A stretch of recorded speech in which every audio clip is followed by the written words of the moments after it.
Yeroo hedduu haala namoonni keessa jiran itti siqnee otoo nu hubatiin fageenyarraa waan tilmaamnuuf waan nageenyu qofaan eenyummaa namootaa murteessina.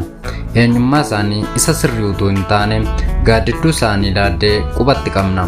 Waa'ee isaaniis isa hubannee osoo hin taane isa dhageenyee fi isa nutti fakkaate qabannee darbaa dabarsina. Yaaddeetta yeroo baay'ee namoonni nuti halaalatti ilaallee waa'ee isaanii qubatti qabnu eenyummaan isaanii akka nuti itti ilaallu sana ta'uu dhiisuu danda'a.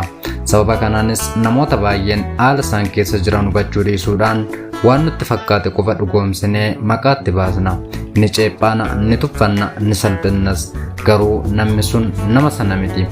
Ilaa eessattuu haa ta'u yoomiyyuu amalaa fi sochii namootaa tilmaamaa ofii keenyaa qofa irratti hundoofne namatti quba qabuu fi maqaa fi eenyummaa isaanii hin ibsine itti moggaasuun gaarii miti.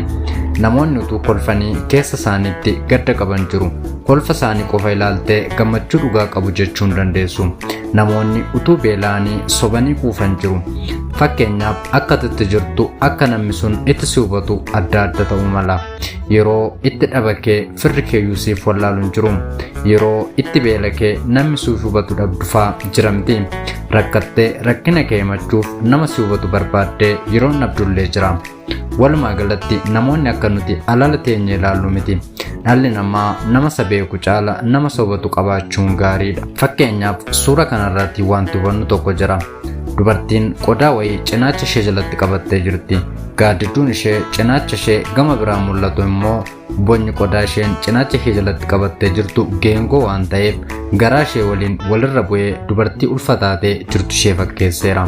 Namoonni dhaabbatanii qubatti qaban sun gaaddidduu ishee isa ulfa ishee fakkeesse sana argan malee cinaacha ishee jalatti qodaa qabattee jirtu sana hin hubanne.